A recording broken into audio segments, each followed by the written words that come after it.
Welcome everyone to The Earth's Story is Also Our Story, Part 1, The Excavation of Identity via Eco-Poetry with Tainum Bambrick, Rebecca A. Durham, and Tanya Holtland. My name is China Reavers, and I'm here on behalf of the Montana Book Festival, which we wouldn't have been able to have this year without the Whitefish Review and our other sponsors. We're really excited to welcome our authors to this year's virtual festival, but first I want to share a few announcements. We'd like to welcome you as attendees to submit your questions to our authors via the Q&A at the bottom of our screen. Sarah Capdeville, she might be waiting right now, is on hand to read your questions and pass them along to our panel. Rest assured, we are seeing you. Feel free to use the chat function to talk amongst yourselves while the event is taking place. Sarah will be monitoring both the Q&A and chat for questions. And with that, I'd like to introduce you to our authors. Tainum Bambrick is the author of Vantage, which was selected by Sharon Olds for the 2019 APR Honigman First Book Award. Her chapbook, Reservoir, was selected by Ocean Vuong for the 2017 Yimisi Chapbook Prize. She is the winner of an Academy of American Poets University Prize, an environmental writing fellowship from the Vermont Studio Arts Center, and the 2018 Booth Nonfiction Contest. Her poems and essays appear or are forthcoming in The New Yorker, the American Poetry Review, PEN America, Narrative, West Branch, and elsewhere. She has received scholarships from the CUNY Writers Conference and the Bread Loaf Writers Conference. She is a Stegner Fellow at Stanford University. Rebecca Durham is a poet, botanist, and artist. Originally from New England, she also calls Western Montana home. She holds a BA in biology from Colby College, a MS in botany from Oregon State University, and an MFA in creative writing from the University of Montana. For the last 9 years, she has been researching vascular plants and lichens at MPG Ranch, a conservation property. Nominated for a Pushcart Prize, Rebecca's writing has appeared in Orion Magazine, Epiphany Magazine, Pilgrimage Magazine, Superstition Review, Mud Season Review, Meniscus, Pacific Review, River Feet Press Anthology, Awaken the World, Mantis, Bright Bones, Contemporary Montana Writing, Poetry Northwest, Exposition Review, and Cold Mountain Review. Winner of the 2019 Mini Voices in Poetry Contest at New Rivers Press, her debut poetry collection is forthcoming October 2020. In July 2020, her manuscript was chosen by Susan Howe for the Marsh Hawk Press Rochelle Ratner Memorial Award. Rebecca is pursuing her doctorate in interdisciplinary studies I haven't been able to get that word all week, at the University of Montana, immersed in poetry, environmental philosophy, and the more than human world. More about her work can be found at rebeccadurham.net. Tanya Holtland is the author of Requisite, a finalist for the Broken River Prize, forthcoming from Platypus Press, a finalist for the Editor's Prize in Poetry from Mary, a Journal of New Writing. Her nonfiction and lyric essays appear in The Offing, The Rupture, and elsewhere. A graduate of San Francisco State University's English and Creative Writing MA program, she is also artist in residence at the University of Pittsburgh at Branford, where she authored The Libretto Faded, a collaboration with composer Daniela Candelari.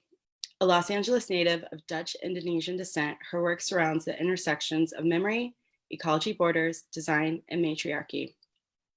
Unfortunately, Kais Bello, our fourth panelist, was unable to join us today due to personal reasons. Her poetry debut, Refugia, was inaugural winner of the Test Site Poetry Series. The series seeks manuscripts that engage the perilous conditions of life in the 21st century as they pertain to issues of social justice and the earth. And with that, I'll let our panelists take it away. Hi, everyone. I'm going to go ahead and start us off here this morning. My name is Tanya Holtland. I'm the author of Requisite, which will be out the end of this month from Platypus Press. A little bit about the book before I jump in. Requisite is a meditation on climate change and climate anxiety. Writing this book came about through the process of processing a lot of grief, actually, both individual experiences of it and a reflection on the collective. And by grief, in context to climate change, I mean, what happens when you see something that you can't unsee? In this case, right now, we're seeing the degradation of the planet and our ecosystems, the ways in which the planet is reeling with imbalance, of a human caused imbalance. And once you see that and invariably see yourself complicit in it, where do you go from there? So I think the book for me was me trying to map my way out of that grief and that tension between grief and our own sense of agency. And inside that, the place in which we turn, that silent interior space in which change takes place. Um, and with that, looking at all of this through the lens of spiritual ecology, and if that term is new to you, it was to me as well not that long ago, but it essentially posits that there is a spiritual dimension and very much an interior dimension to our relationship to the planet and to our response to climate change. And through that lens, despite what feels overwhelming and catastrophic, that we have more agency and capacity for healing than we think we do. So that's a little bit about the book. I'm going to go ahead and jump right in. I'm going to read two sections from Requisite. They're essentially two long poems, and this first one is called Faded. 1. It's not impossible to break with illusion. This can look like having a dream about boats, old boats, small boats, boats with wooden slats, growing roots that reach down for ground and back to shore, carving black like the path of a traveling fracture. In this dream, you cut them like you replant a young tree. Gently wrestle down its undersides. Fingers follow buried branches to expose deepest intentions. Then the mighty snap. The boat is free. The roots of you sink into the dark beneath. 2. On the water, we float global fever, coast the slow of undoing. Think about polar ice, the ways we are spilling, all the secrets of which we are still in desperate need. A distillation of passage without extension. On the other side of this quickening, there are people in Greenland who were once ensconced in ice, who had never seen a tree. Maybe the consistency of our humanness is largely the sharing of what we cannot see. 3. An archipelago is a place to practice, sending out and coming back in, and so is a country under siege, this place, of leaping the distance between boundary, between each other, the less visible, made whole, made clear. 4. It's easier to believe it's mostly volcanic, the way change comes. You don't notice the edge of a continent moving half a centimeter a year, or the tree line thinning, the slow quieting. We don't always see things coming that will slip us out beyond remedy. I am learning that there are things we can only talk about underwater, that there is a struggle in only being able to see one of your lifetimes at a time, of always sitting in the same seat in the theater while the Congress of you watches. If what lingers has set us up, a fold to fall into, then the arc of a decision slides you ever to center. If then a moment has been freed in fulfillment of itself, it is only so much as the air has path and breath is decidedly of you. I cascade down to the marrow of a thought, its parts, my parts. If the choice is to identify as, then I am entitied into. If the impulse to expand comes to fight a hard rain, remember, the curve of the earth comes to meet you, to the smallest portions of the soul. Versions of us ask how to see a story turned inside a source lovingly. 5. The thing about believing only in fate, it saves you the pain of having to risk the decisions of living. From the vantage of the map, the island appears once connected to the coast, as though it were a body with movements within, spinning, where the past appears again. 6. In all this, the possibility that transition exists to prepare us for the matter of things to come. The first foot on a square of land is a pact with the grass, a magic I cannot express. Those who were here first gave us this knowledge, a memory we learn to remember amid our oldest shadows. 7. In the visible war, we look for things to improve the invisible faculty. Hold to the heart of the matter. We may love each other, and the oceans may go on forever, and a wave is still a thing that runs out. So we turned from this singular view, large as the mountains that thin the air, to see who we struggled to be. 8. Once movement began, we held it in the body, sung from the myriad, learned, began to think from moments, centuries. It was you who seized the frame from which to catalog the instant that is always already coming. Midway across the sky, we, cathedral, knowing we were never not in transition, knowing the moon is seeing clearly, is seeing water on all sides. So I'm going to go ahead and read a second section of Requisite. This one is called Other Names for the Future. And then I'm so excited to hear Tainum and Rebecca read after this. The sun came up and then went down again this morning.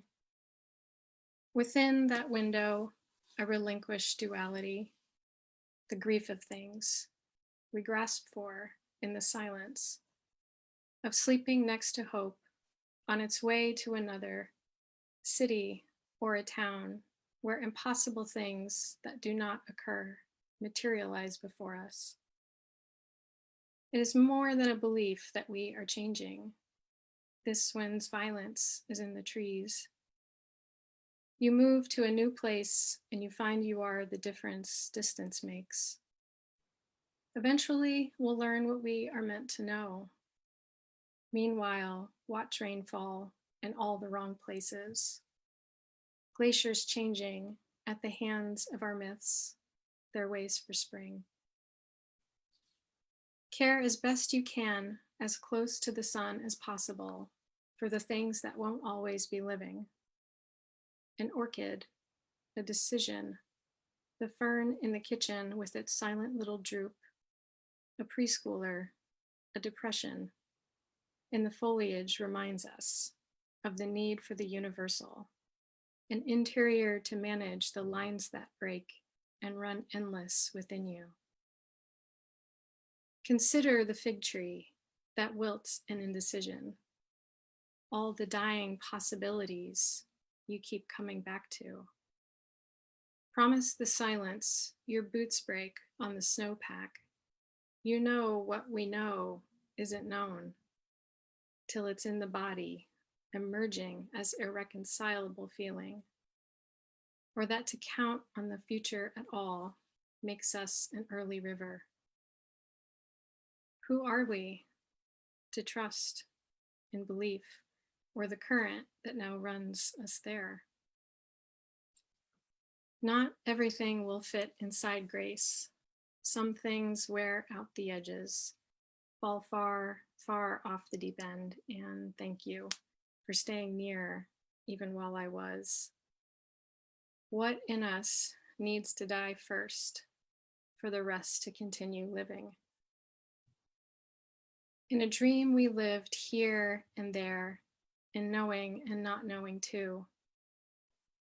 Inside these places, patches, the green grass where we lay out all the love we have held equally to task.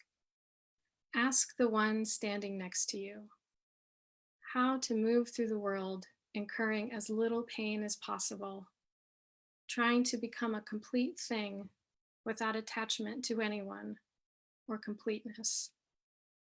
I turn over a new stone or leaf, or the way a changing planet will travel with us now as though we were never closer. Think about other names for the future, how there aren't any, how we consider a thing nameless and fuller for it. There is still the unutterable and sacred in everything we are trying to say. The sun came, finally, yesterday, measuring where the solstice turns, swift like the century I'm inside. In front of us now, a tree grows in the city, following through on all its commitments. Thanks, everybody. That was so beautiful. I can't wait to get the book. I pre-ordered it. I can't wait. It's so beautiful. And your reading is really beautiful too. Thanks, Tanya. Thank you. Thanks. Gorgeous. I'm really excited to be here with both of you as your books are debuting. It's like such an honor to be here with you. And everybody should buy these books when they're available, pre-order, like get on that because they're amazing. It's been a huge privilege to get to know both of you and your work. So I'm happy to be here. My name is Tana Bambrick, and I'm reading from my collection Vantage today. This is what it looks like. And it's, I think it's a year old in a couple days. So that's like wild. I can't believe. I mean, it's like the worst possible year to have my first book come out, but still it was a wonderful experience and I'm excited. I started, one of my first readings I ever did was in Montana at like a really amazing whiskey distillery there in Missoula. And I love Missoula and I'm really honored to be participating in the Montana Book Festival. To get started, I'm going to explain Vantage as briefly as I possibly can. And I guess normally what I start with is just by saying that when I was 19, I worked as the only woman on a garbage crew that operated around the reservoirs of two massive dams on the Columbia River, which some of you might actually know where that is. Usually I'm reading in like Pennsylvania or somewhere where no one has any context. And so the poems grapple with hypermasculinity in working class spaces, homophobia, racism, and they also look at the relationships between people and their garbage and sort of the consequences of viewing reservoirs as sites for recreation and also as sites for luxury housing. So those are some of the main concerns. And just to give a quick content warning, a couple of the poems I'm going to read mention assault, and some of them also mention violence towards animals. So just so people know. I'm also going to read off my screen instead of off of the book, so it might look like I'm like looking into your soul or face. So I'm sorry if that's awkward. I feel like it's less awkward, hopefully. Litter. I become a part of this garbage crew. Empty cans along the Wanapum pool, peel condoms off rock beside fire pits, call them snake skins. I learn quick. When there's a hoof in the road, I know to grope through the ditch for the rest of the goat. I sling bags so they won't split, my uniform juiced with intestines of liquefied king salmon. I shovel a pit bull from a plastic tub in a parking lot. He's dense and flat at the belly, a figurine. I stop dry heaving over the dead animal dumpster at headquarters, even as it vibrates with maggots, the stink generating its own heat. And as the torso of a man is fished from the river, I wade in to my knees. Watching for bones, coils of skin, I try to imagine his knife bisection at the hips, the sound of a spine snapped. My litter grabbers outstretched. I'm combing for the bottom half. So I personally think that's the grossest poem, if that's helpful, sorry. The next poem I'm gonna read is one I wrote thinking about the violence of noise in natural spaces, which is something that I hadn't thought about before doing this work. If you know the area near Vantage on the Columbia River is sort of in like a canyon that's very much a 90-degree angle. And so the noises of like motorized watercraft on that river can be really damaging for animals in the area because they ricochet, they like bounce back and forth between the canyon walls, which was yet again something I had never heard of before. So I wrote this poem thinking about that, sort of the human and environmental consequences of sound in natural spaces. Elk splat. The canyon the river ran through was bowl-shaped, and you could see from the water sometimes sheep on its rim. Our boat noise would collect in one wall and spill over the ledge of the next. That must have been what happened. A jet ski, for example, cutting through the middle of the gorge can sound like a gun going off. The elk caught the ricocheting of a blared engine, thought it was a hunter, jumped for the river, and missed. Their 27 bodies formed a triangle of hide and bone, some parts preserved underwater, half a leg or a smashed face, like bees I've seen in tree sap. There was little we could do to move them. They accumulated trash, sunglasses, Dorito bags, disposable cameras, what people dropped photographing themselves next to the mess. Locals started calling it elk splat. We'd shovel through with litter grabbers, knocking maggots into the river, holding our shirts halfway up our heads. Whoever'd spooked the elk was the kind of person we liked to imagine as one rich kid. What we were better than. Fucking rich kids slicing the reservoir in half. Who else would kill an elk and leave the antlers?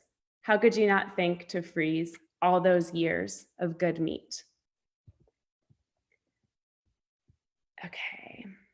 This next poem is a poem I wrote about this one of the worst things we had to do, which was clean outhouses. It's like not like actually emptying them, but cleaning the inside of these outhouses at park sites. And people would always shoot them for some reason. I don't know why, like for fun, people would shoot the outhouses and that would let in a bunch of wildlife. So it would really complicate things for us. And you know, and that it's kind of a funny image, but it also created some sad, complicated side effects. So this poem's about that. Cleaning outhouses. I never saw them, but I knew people shot our outhouses. The holes let black widows in. Once I waited an hour for one to step off a webbed door handle. Nobody helped from outside. We didn't pump the basin, but cleaned surfaces like you would a regular bathroom, speared up the trash. I remember sweeping a wad of shredded toilet paper and pulling open a litter of mice. Gravel snipped skin and they struggled back to the paper, shut eyes like people swimming, their arms at their sides. I didn't feel one I caught with a broom and broke across the plastic floor. I put them back in a corner, tore a sheet from my notebook and spoke to whoever came next, like don't, or please, or look before you step. A tent, my blue handwriting. One of those things you wouldn't notice until you noticed in the blend of what you'd been hearing, they're crying. So the next two poems I'm going to read, I wrote about, they're mostly looking at sexism in working class spaces, thinking through how difficult it is to make reports to advocate for yourself when maybe your boss is the person that you need help getting away from. And also just sort of like how structures of power, like a dam, like public utility districts, don't really support individual people and their safety. So these poems are sort of side by side looking at environmental issues and human ones again. Unreported incidents. Ray spit in my hand. Motor oil leaked on still water, and he spoke over me, saying I wavered when I issued commands. He kicked a drowned cat to shower me with its pocket of brown lake, said I wasn't worth the fuss I made, showing the boys their loneliness in the country where trucks sink to bone under the blue sound of electricity. Ray invented the game Chopstick Snake. With 2 branches, he tossed a rattler at the back of my legs. Eventually, he decided it wasn't his job to help me. A circle of drunk men, burning illegally, their faces sockets of cracked light. He laughed, go on, tell them to call it a night. My hands were behind my back when I asked, could you please? I turned to Ray. He smiled, reversed away as one man crushed a can, another draped his wet arm over me. Orchard cutout. The smell of Grayson's energy drink was like a melting battery in the rain. After all day painting stumps, we both jumped out of a moving truck because he gripped the side of my face. A misunderstanding, he said, and that was the thought I always had, alone in a cab with a man. Would the grass soften the impact? The door clipped my forehead on the way down. Lucky for the apple field, he said. Lucky you didn't pull this shit on flat ground. He held both of my wrists and the vehicle stalled. And the river. Here's what is already known. The remains of the trees were blaring. 200 neon globes. You can see my right eyebrow still bends wrong around a divot like an arrow.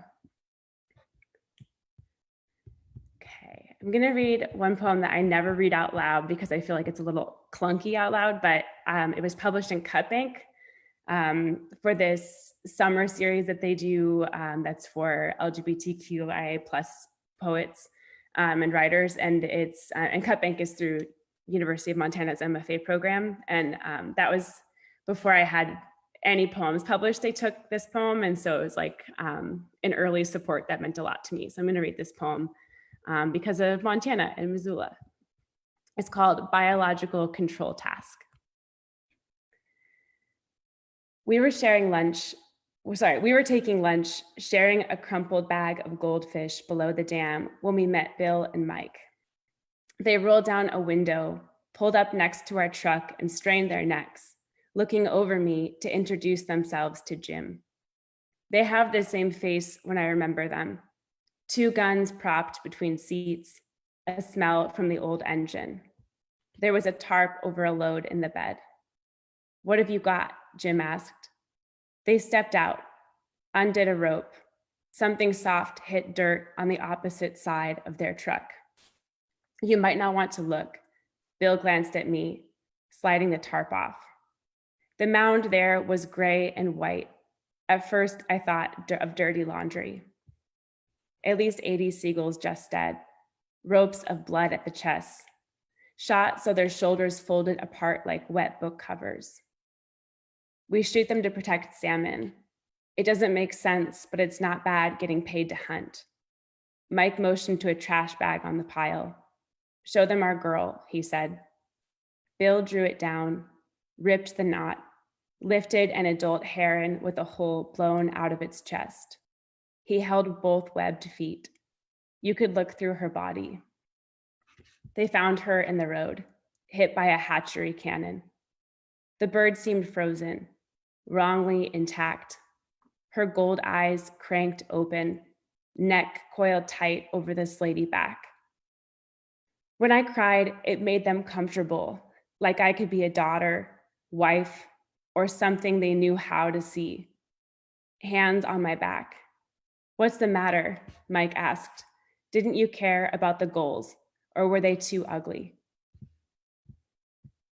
Okay, I'm gonna read just one more poem.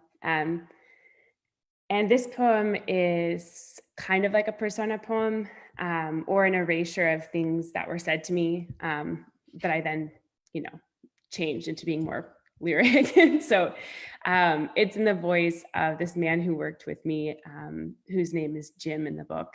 And it's sort of him acting as like an intermediary between me and the other men on the garbage crew.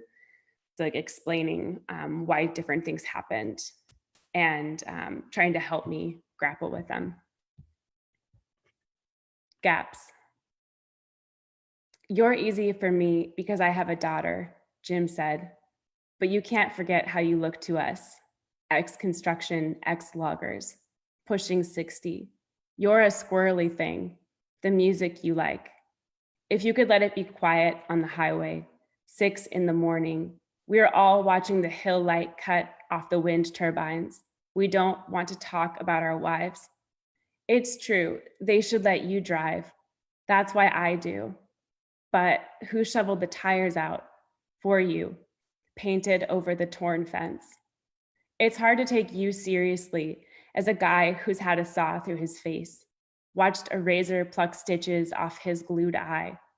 I'm not denying this is a shithole. It's the last one though, our careers. Think how easily you got here. I know you try, you scrape your little arms up. You're right. They should handle you. It goes both ways. None of it's you, really, just you in this place. Thank you so much. Thanks, Tina. That was really amazing. And so, wow. Yeah. Yeah. I just wanted to, we're all sad that Kais can't be here, but I just wanted to say a moment that, for a moment, that you should also get her book, which is beautiful. And Tatum's book, and Tanya's book it will soon be in my hands. But I really do think that our books are in conversation with each other, not just only for this panel, but there's a lot of, I was also noticing there's a lot of common language between our books as well, which was like really neat. So I'm Rebecca Durham, and see, this is an uncorrected proof. I don't even have the real thing yet myself, but this is my book, Half-Life of Empathy, and it came about. I started writing a lot of poetry, and then I went through the MFA program here at the University of Montana, and a lot of these poems in this book were written during that time. I've had a lot of great support, and continue to have a lot of great support and mentors, and not enough time to name everybody, but thank you everyone who's out there who has supported me in my work, and thanks Tatum and Tanya and Kais and the Montana Book Festival for all of this. So so as a botanist, I spend a lot of time outside by myself in so I have a really deep connection with the natural world. And just like Tanya, I also have a lot of grief about the state of the environment and our planet in the Anthropocene here. And, so a lot of the, of course, grief and passion are always a source of art making. And so for me, it's a lot of it is grappling with the tension, with the connection I feel with how all the violence that's happening currently. So I guess, I'd like to think that, this book will help people and re-examine our relationship with the natural world. there's a lot of moments that are, that I've witnessed, that I've sort of taken and made into these poems. But they aren't really about me. They're more about my experience, which is the human experience of the natural world and the grief associated with it. So with that, I will read for a little bit. Okay. Imagine being present and finding yourself gone. So present you become dissolute. No more body than a leaf is sky. The only duality a parting of sound. Ears make your eye. Filling like glacial till, ice pressed, scoured out, smoothed. Now words fall like bud scales. What follows?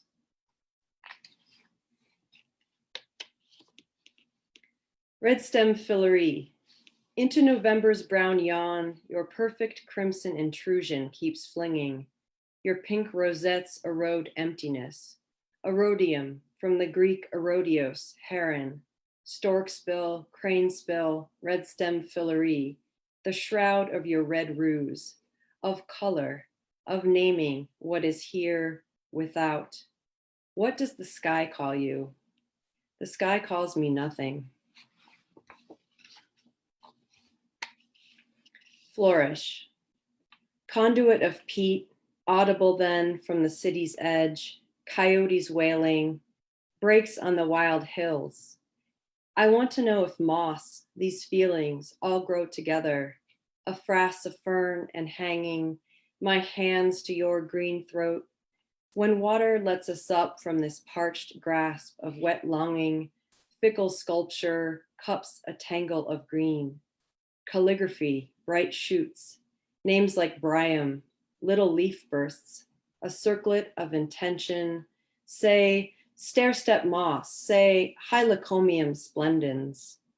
If hands and knees, if dark and small concentric zones, or elaborate etchings gather, honor, fingers brush a dearth of barriers, say porous, pulse.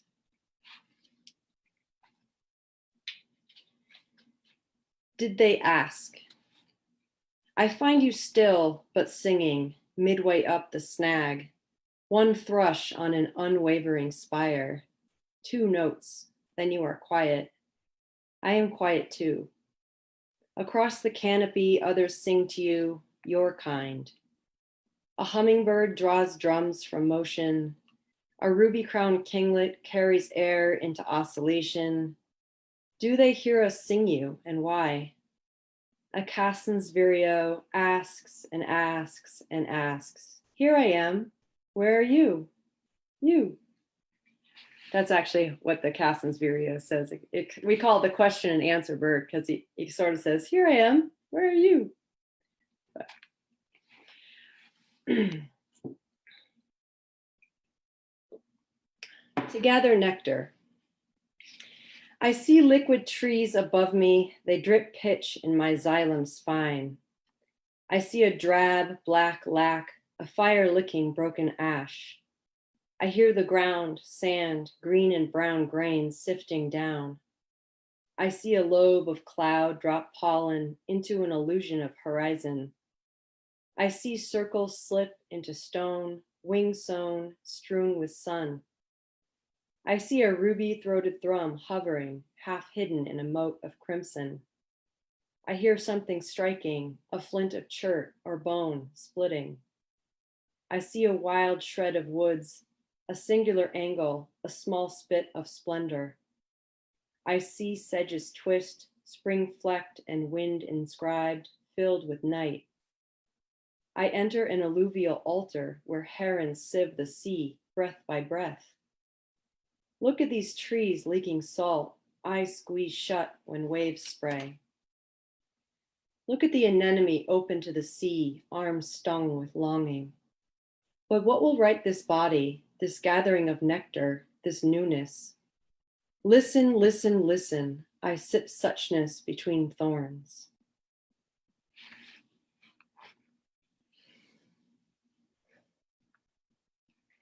We went up Mount Baldy to botanize, and gray fog flew up slope, sheared the valley. Wind waned sound. Someone said, "Look at this Helia." Someone said, "I feel I'm in an airplane." And someone said nothing and sat to watch the invisible view. A hermit thrush trilled. Eyes followed pitch-perfect flowers, color excess, shuddering calms. Through a small sun-scathed hole, the horizon emerged.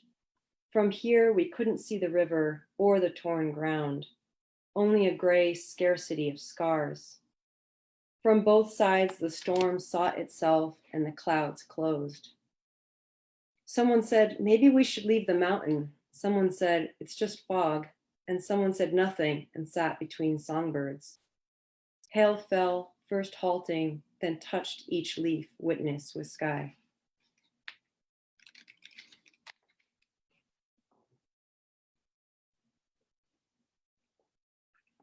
This next poem is sort of about a Wolverine encounter, which I had, which was really powerful at Glacier National Park, but it doesn't sound like a Wolverine encounter, but it really is about the Wolverine. We left to let them stew in their predicament. Irradiated gaze, the Wolverine stops within feet of me, eyes me. The derivative of noiselessness roils between us. Amoeboid clouds hover over ozone holes. Who am I to know this animal? The instant pivots sharply to fill the cavern with more than the known whole. They always seek me. They find me open and listening. In an eternal moment, the mind is subsumed by the indispensable condition. She tucks me in her lope, my arms clasp her brown gait. I dredge snow, glacier lilies, and trilliums. The sky is peevish and the forest peevish, but somehow lavish. I shed my false density in the U and hold fast. Lashed to brisk vision, she derides the ultimate. I find the cedar trees intact, the creek still moving. My body no longer holds me and I spill out there among the argillite. In the thick of the giant correction, crises clot sufficiently gray. Why does she come so close? We find estrangement in tangibles, the perennial question of encounter. Why does she look at me like that? The lance of storm gnashes its groan across the wilderness, cracked and browned. In memoriam, cheap resources pile like swag. She could rip me open with those claws before I uncap the spray. What is left to empty? Everything since has been built with falseness. Eyes me, eyeing eye. Consider Pleiades, responsible and traceable materials, products astrally astray. Consider darkness, no longer the body that smothers us.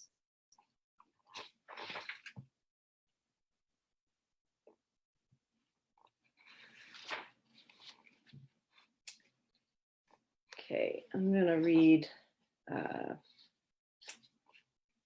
two more. Sounds like probably maybe we'll just read and then have a couple two questions and then we won't read again, maybe, I don't know. Okay, funerary. This ambiguous orbit starts somewhere between the second and third touch of a carnivorous clutch. We follow the moving eye of shadow, drawn black across unfaltering gasps. Mountains darn a clot of fog or a current of want. The saline rise of not good enough, this toxic spit of indifference, a fragrance of rust, fecundity of absence. These spindles were hands. Beyond the floral orbit, no bees, a smear of cement, some blind drone, the collapsible web collapsing. Attention, aster, attention, ash. Forget this false order, the irresistible instability of entropy, more or less crushing. Each insect is pinned, each limb chloroformed, pallor plucked from heron's drastic movements, a plummetous descent. Dismiss this. No spatial detail warrants delusion. Fault lines were sliding under. We mistook this incision for insight. Stop there. Wow, that was incredible. Thank you so much. Yeah, I'm still sorry. I'm still like just in a totally lovely headspace from hearing the two of you read. I know that we just kind of as a group wanted to talk a little bit about the title of this panel. And so I'm super curious to know how you two feel about the role of grief and reverence in your work. And whoever wants to go first, feel free to jump in. I know that there is one question that's come through in the Q&A, but yeah, I'm very curious to hear where that lands for both of you in your work. I can go first. Yeah. You take a little break. Grief and reverence. Well, those are things I had never thought of before. Before actually, when we had our Skype talking about this panel, I'd never thought about those two things. And I guess I'm definitely looking at like issues of identity and issues of place side by side. And I think that like I have obviously grief thinking about the environment and grief thinking about identity issues in my own life. But also I think Tanya, you talked about complicity. I think I'm also like really thinking about complicity, and I'm skeptical of my own grief too. And you know, how my relationships to land are totally contingent on colonialism, on exploitation of the environment. And so I'm looking at, I guess in my work, I'm interested in like queer ecology, in poets and writers who are representing that, ecofeminism, environmental racism, and like challenging myself to write future projects that are like expanding on these things even more. Yes, I guess I'm thinking about those things. I'm also thinking about like one of my favorite poets. I have her book with me, Claire Mushki. This book, Upend, is beautiful. It just came out this year through Noemi. And in it, she writes, someone can replace someone with a like or an as. And I've been thinking about that a lot, like the implications of metaphor and simile, like what's inherent to the metaphor with the vehicle and the tenor whenever we make something into a vehicle for the representation of something else. Like how is that also kind of an act of violence, especially like I think when I started writing, I was comparing my own experiences with trauma to traumatic experiences, maybe like the environmental tragedy that we have around us. And so I'm thinking about like how to stop myself from that impulse and where that comes from, maybe like learning the pastoral and nature writing as an undergrad, and how that maybe like what's problematic about those histories is still kind of apparent in my poetics, and I'm always working against that. So I guess I'm like really critical of myself and those, and so that's its own kind of struggle, but I don't know if it's a grief. But yeah, I'm thinking about that a lot in my poetics right now. How about you two?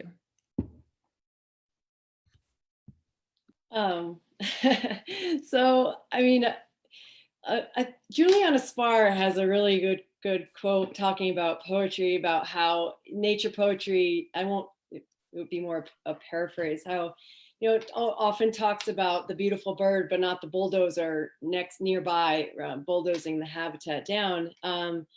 So I think, you know, with eco poetry or poetry that addresses the natural world, always have to keep that in mind, that you know, I feel like, you know, I have a responsibility to not just be sharing the beautiful experiences of nature, because when I'm out there, I honestly, there's not a lot of words happening. I'm out there yoked to nature, and I'm just listening and looking, and I don't feel a lot of grief then. I mean, it's coming back into the world here, and it's all around us. If I was just out in the woods living as a hermit, I don't think I'd have any grief, and I'd also have nothing to write about. So, but so it's a constant, I think, tension with you know, having these experiences of feeling really connected, and then carrying around the grief that we're all carrying around with the tragedy of environmental degradation and the violence. You know, when when I see a clear cut, like I feel like crying. And, you know, a lot of that, those emotions end up coming out through my writing. So, Tanya? Yeah, there's so much to what both of you said that really, really resonates for me. It was making me think of that Thich Nhat Hanh line that says, "We are both the flower and the garbage." And I think about grief and reverence in that tension between, like you said, that feeling that you have of feeling kind of whole when you're in nature and you are separate from this sort of like sense of ongoing tragedy that we have. And then the other side where we have to integrate that grief into ourselves to change individually and collectively and to become other people maybe. And I think for me, something that I feel pretty preoccupied by is my own colonialized mind, the way that as Westerners and a white person that I feel like I feel very late to the game in understanding what indigenous cultures know. And, you know, there's just so much, I think, wisdom and, you know, understanding of the truer relationship of stewardship that we're meant to have with the earth. And I feel a sadness that I feel like late to learning that, you know, despite my instinct to love nature and want to be near it, I feel collectively we have so much of a greater responsibility.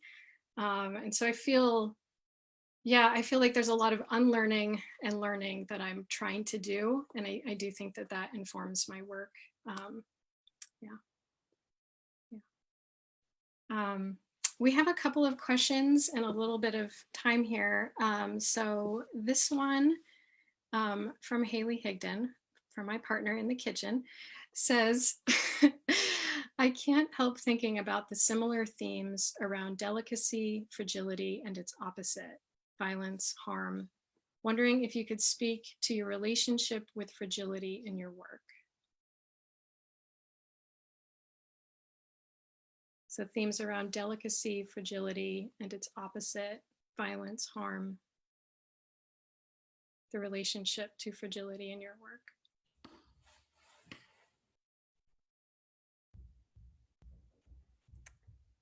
I can start if you want me to. I see your smile. That go on. I guess I've never thought about this either, but I guess that the most fragile poems in my book are poems looking at like sexual identity and bisexuality, because I think that that maybe feels like one of the most fragile or like parts of myself I have to be the most careful with, especially as someone who's grown up in like a rural space where it was really difficult to discover that identity at all. And something I felt like I really had to protect and hide.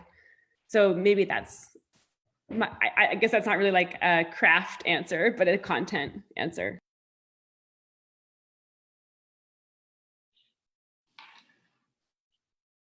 I can jump in if you'd like a minute, Rebecca. Let's see. I feel like fragility in my work has,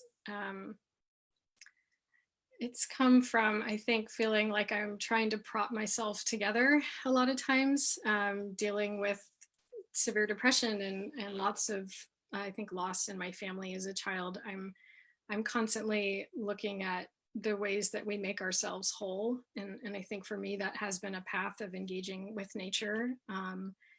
And in that engagement, in that healing space for me, there is violence and harm because we are witness to the violence and harm that is happening right now. So it's a complicated space, but it's something that I feel compelled to keep witnessing and keep looking at and sort of shore myself up for that continual looking. Yeah, that's that's very well said. Yeah, I mean, it's that, you know, the constant, I like what you said about how, you know, like going the natural world to me is very healing. And so that's a way that I, you know, definitely, you know, strengthen myself to deal with the grief that we encounter. But it's also, you know, the more you love, the more you grieve for that, for whatever it is. So it's a you know, Robin Wall Kimmerer, who is a really amazing writer and botanist. She has this. She was just on. Well, I don't know exactly. I just encountered this on Being, where she was being interviewed, and she was talking about this. And she was talking about how she's had to learn how, you know, sort of this grief and this love, and it's this deepening cycle, and that she sees her writing as sort of a reciprocity of relationship of the land, where, you know, a way that we can start to, you know, a way that she feels that she can be giving back. And I feel that way too, that, you know, taking in and on the grief and creating art and sharing it is, you know, it opens us up as artists, you know, it makes us vulnerable to sharing our deepest feelings about griefs, about these issues. But I feel it's so important to kind of help us all, not only with our collective grief, but with moving towards a more healthy relationship with the more than human world. Yeah, absolutely. I think we're almost out of time. Do you think we want to do, like, if we have one quick more poem?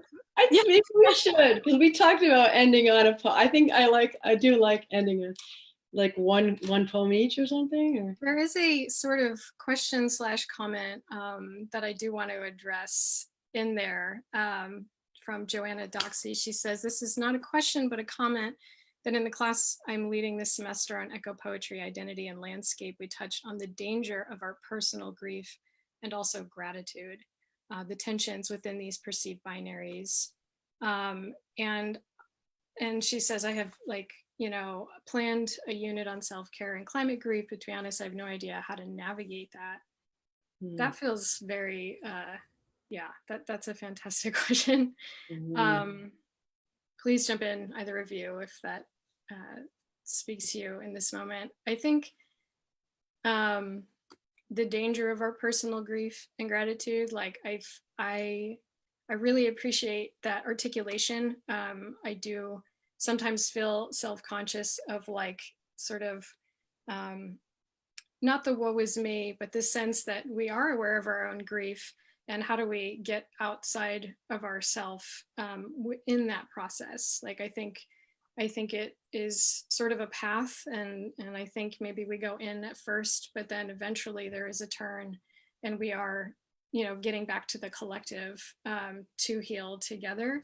So that's sort of just some of the first thoughts that come to me with that. But I really appreciate that that comment of just thinking about how we navigate our grief, but also get out of our own way and really, I think, change in a way that takes ourselves out of this conversation at the same time that we are processing in it. So yeah, feel free to jump in, either of you. I was gonna comment too. I really loved that question. I think it's something I've been thinking about all week, like that we should always be critical of our own grief, or not, maybe not we, but I think that I personally feel like really critical of my own grief, and of gratitude too, of like anything that I'm thinking about the environment. I'm like, where it's almost like those thoughts always sort of like lead back to an idea of ownership, which is really problematic. And I think that, so then identifying that binary, I think, is really important. And I went to Breadloaf Environmental Writers Conference, I think 2 years ago, and a speaker there said something about how when he was reading to a wide audience of people who were not poets and writers, he would always read about like endangered species by also reading about human issues and how those are connected, because he felt that people would never care about the issues of the environment unless they were presented alongside like human concerns, which is really interesting to me, because I'm really drawn towards work that doesn't do that also. Like, Rebecca, I think your work is like pretty, in some in some of those poems, like there's no speaker. It's like the environment is very forward and centered, which I think is really, really cool and political. And I'm interested in that. So I don't know. Yeah, I guess that there's this big question at the center of environmental writing right now that has a lot to do with, like with what we're talking about with colonialism and with relationships to land and how they're, problematized by these like myriad of other concerns. And so I wish we had like 3 hours to talk about that question, but I think it's really important to consider, to be critical of our own grief right now, but also to use it kind of like silently, personally, to change our behaviors.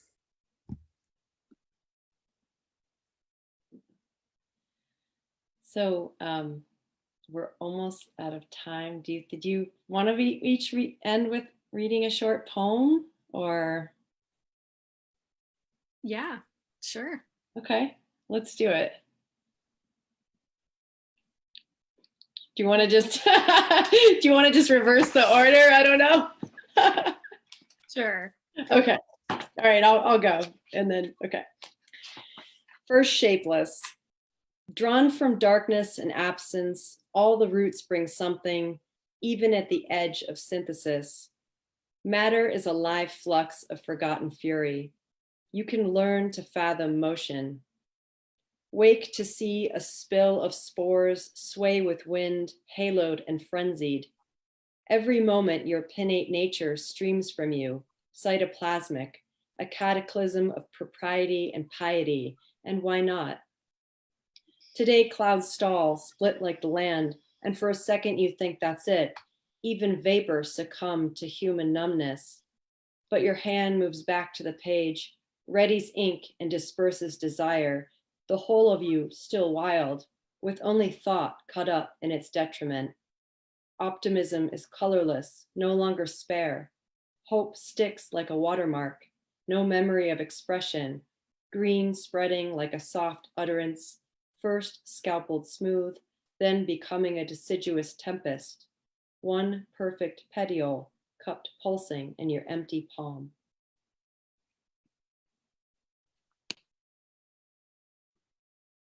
Gorgeous.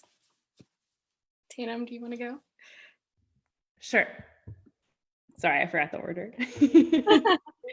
Okay, I'm gonna read like a sad little kind of erotic poem. So, Reservoir. Where did you meet her? Park asked. By the fence, the weed whacker. She was towering her hair, fingers teasing out dead grass. It was her job. She shoveled the bathroom snakes in half. I didn't know how. Stained glass at the peak of the house. Crouched in her attic room, wood and wire, insulation stapled with tapestries. I put my leg between her legs. I could.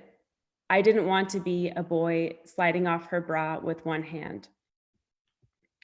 The first time both ways was like burning the end on a short string, thinking I only have a little left of what? She cut a flower from the yard when she left before me. It's the same when anyone leaves their handwriting. It's the same. She hasn't. I feel she's done a bad thing.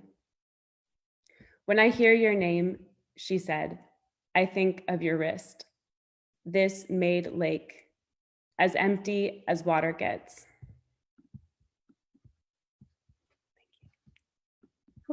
Wow.